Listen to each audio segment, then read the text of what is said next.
ఏపీలో రైతులకు కూటమి సర్కార్ శుభవార్త చెప్పింది. గత వైసీపీ ప్రభుత్వం రైతులకు ధాన్యాలకి చెల్లించాల్సిన బకాయిలను వదిలేసి వెళ్లిపోయింది. వాటిని తీర్చేందుకు కూటమి ప్రభుత్వం సిద్ధమైంది.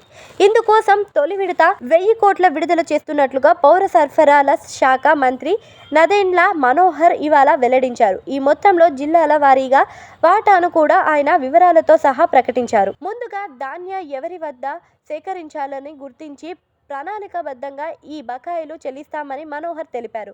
ఇందులో పశ్చిమ గోదావరి జిల్లాకు 565.95 కోట్లు, తూర్పు గోదావరి జిల్లాలో 121.96 కోట్లు, కోనసీమ జిల్లాకు 163.59 కోట్లు, కాకినాడ జిల్లాకు 21.92 కోట్లు, ఏలూరు జిల్లాకు 19.96 కోట్లు, బాపట్ల జిల్లాలో 6.61 కోట్లు చొప్పున చెల్లించినట్లుగా మనోహర్ వెల్లడించారు.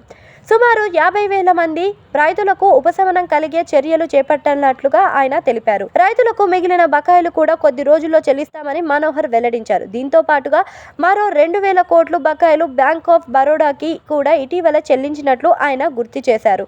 వచ్చే మార్చి 31 నాటికి మరో 10,000 కోట్లు బకాయిలు తగ్గించుకునే ప్రయత్నం చేస్తామని బ్యాంకుల నుంచి కూడా ఈ మేరకు సహాయం కోరుతున్నట్లుగా పేర్కొన్నారు. పేదల పొట్ట కొట్టి కోట్లు దోచుకున్న ఏ ఒక్కరిని వదిలిపెట్టే ప్రసక్తే లేదని, వ్యవస్థ ప్రక్షాళనను జరిగే వరకు తనిఖీలు చేస్తానని ఉంటామని మంత్రి హెచ్చరించారు. ప్రతి జిల్లాలోని తనిఖీలు చేపట్టి బియ్యం మాఫియాను నిర్మూలిస్తామని అన్నారు. గత అరాచకల పాలనలో రైతులు చిక్కిపోతున్నారని, రైతుల నుంచి సేకరించిన ఆహార ధాన్యాలు సకాలంలో బిల్లులు చెల్లించలేదని ఆరోపించారు.